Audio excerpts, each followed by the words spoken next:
सोचिए, क्या कोई देश रातों रात किसी दूसरे देश के प्रेसिडेंट को किडनैप कर सकता है। सुनने में तो एकदम फिल्मी कहानी लगती है, राइट? पर हाल ही में एक वीडियो वायरल हुआ है जो बिल्कुल यही दावा कर रहा है। आज हम इसी हैरतअंगेज कहानी के दावों को एक एक करके खोलेंगे और देखेंगे कि ये हमें मॉडर्न मिलिट्री टेक, जियोपॉलिटिक्स और इन्फॉर्मेशन वॉरफेयर के बारे में क्या बताती है।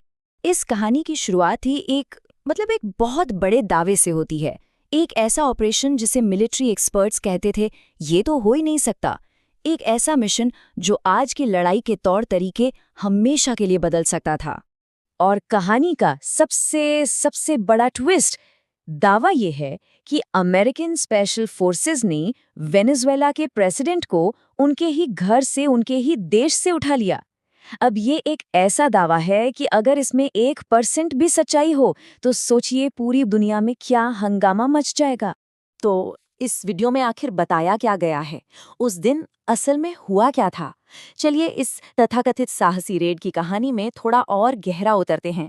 जरा सोचकर देखिए, दुनिया के सबसे खतरनाक फाइटर जेट्स F-35 और F-22 एक दुश्मन देश की राजधानी के ऊपर ऐसे उड़ रहे हैं मानो कोई एयर शो चल रहा हो। वीडियो का दावा है कि एक खरोच तक नहीं आई, एक गोली नहीं चली और उन्होंने सिर्फ प्रेसिडेंट निकोलस मादुरो और उनकी वाइफ को पकड़ा ही नहीं, बल्कि उन्हें सेफली अमेरिका भी ले आए। मतलब एक ऐसी सक्सेस स्टोरी जिस पर यकीन करना ही मुश्किल हो जाए। पर यह ऑपरेशन सिर्फ किसी को पकड़ने भर का नहीं था, नहीं। इस कहानी के मुताबिक ये दुनिया को एक मैसेज देने के लिए था, खास तौर पर रूस और चीन को। वीडियो में एक अमेरिकी अफसर पीट हिग्स का जिक्र है जिन्होंने कथित तौर पर कहा कि भाई कराकस में जो हमने किया उसके बाद कोई भी अमेरिका की ताकत को टेस्ट करने की हिम्मत नहीं करेगा। अब यहाँ सबसे बड़ा सवाल खड़ा होता है, अगर ये सब सच है तो भाई ये हुआ कैसे? वेनेजुएला की एयर डिफेंस, जिसे रूस और चीन का पूरा सपोर्ट था, वो फेल कैसे हो गई?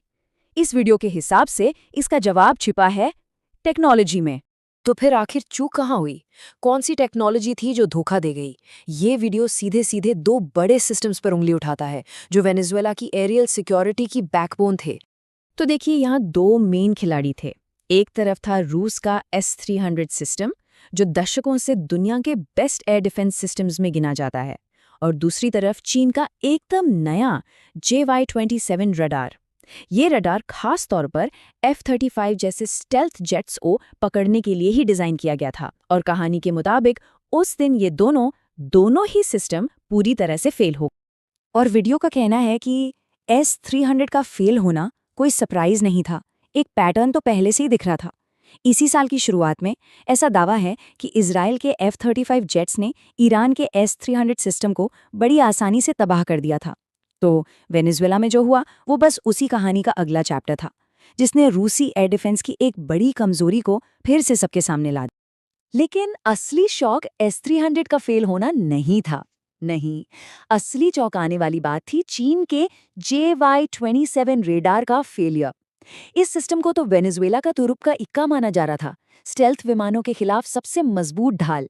और इसका फेल होना सिर्फ वेनेजुएला के लिए नहीं, बल्कि चीन की पूरी मिलिट्री टेक के लिए एक बहुत बड़ा सवालिया निशान। पर यह कहानी सिर्फ हवा में लड़ी गई एक जंग की नहीं है, ये उससे कई ज्यादा बड़ी और गहरी है। वीडियो का तर्क यह है कि ये सब जमीन पर लड़े जा रहे एक इंफॉर्मेशन वॉर का हिस्सा है, जिसे हम कहते हैं सूचना युद्ध। अब ये इन्फॉर्मेशन वॉर है क्या चीज? देखिए, इस कॉन्टेक्स्ट में इसका मतलब यह है कि इस रेड की कहानी को एक हथियार की तरह इस्तेमाल किया जा रहा है।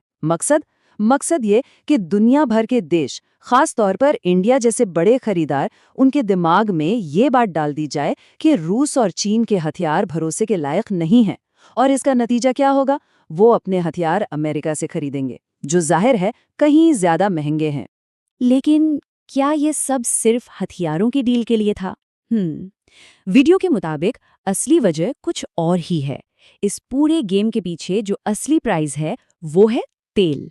वीडियो का सीधा सीधा दावा है कि अमेरिका का असली मकसद वेनेजुएला में डेमोक्रेसी लाना या अपनी सिक्योरिटी बढ़ाना नहीं था। नहीं, असली मकसद था वेनेजुएला के खरबों डॉलर के तेल के खजाने पर कब्जा करना, जो दुनिया के सबसे बड़े ऑयल रिजर्व्स में से एक हैं। और वीडियो कहता है कि इसके लिए पूरा का पूरा ब्लूप्रिंट तैयार था। स्टेप 1, अपनी मर्जी का प्रेसिडेंट बिठाओ। स्टेप 2, एक्सॉन मोबिल जैसी बड़ी बड़ी अमेरिकी तेल कंपनियों को देश में एंट्री दो। स्टेप 3, इन कंपनियों का जो भी शुरुआती खर्चा होगा वो अमेरिकी सरकार उठाएगी। और स्टेप 4, जब ये कंपनियां मोटा मुनाफा कमाएंगी तो अमेरिकी इन्वेस्टर्स की जेबें भरेंगी। सिंपल। और ये प्लान कितना अग्रेसिव था, इसका अंदाजा इस बात से लगाइए। वीडियो के मुताबिक पूर्व राष्ट्रपति ट्रंप ने कहा था कि सिर्फ 18 महीनों के अंदर, सिर्फ 1.5 साल में अमेरिकी तेल कंपनियां वेनेजुएला में काम शुरू कर देंगी। एकदम क्लियर और फास्ट टारगेट। लेकिन रुकिए, ये कहानी सिर्फ वेनेजुएला पर आके खत्म नहीं हो जाती। वीडियो का तर्क है कि ये तो बस एक ट्रेलर था, पिक्चर तो अभी बाकी है। ये बस भविष्य में होने वाले एक बहुत बड़े मुकाबले की तरफ एक इशारा है। क्योंकि देखिए, एक 30 साल पुराने S-300 सिस्टम को हराना अमेरिकी एयरफोर्स के लिए कोई बहुत बड़ी बात नहीं है। ये वीडियो कहता है कि वेनेजुएला का ये ऑपरेशन तो बस एक वार्म अप मैच जैसा था असली लड़ाई के लिए। असली टेस्ट तो तब होगा जब अमेरिकी F-35 का सामना होगा रूस के सबसे latest S-400 air defence system से। ये S-300 से कहीं ज्यादा खतरनाक और एडवांस्ड है, और यही वो सिस्टम है जिसे चीन अपनी हिफाजत के लिए इस्तेमाल करता है। वीडियो इस तरफ भी इशारा करता है कि शायद ताइवान के आसमान में हमें ये असली महामुकाबला देखने को मिले।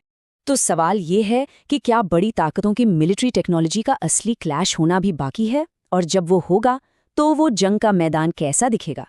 ये वीडियो हमें ऐसे ही कुछ बड़े सवालों के साथ छोड़ जाता है। और हाँ, ये भी याद दिलाता है कि आज के डिजिटल दौर में ऐसी कहानियां और इन्फॉर्मेशन भी किसी हथियार से कम नहीं होती।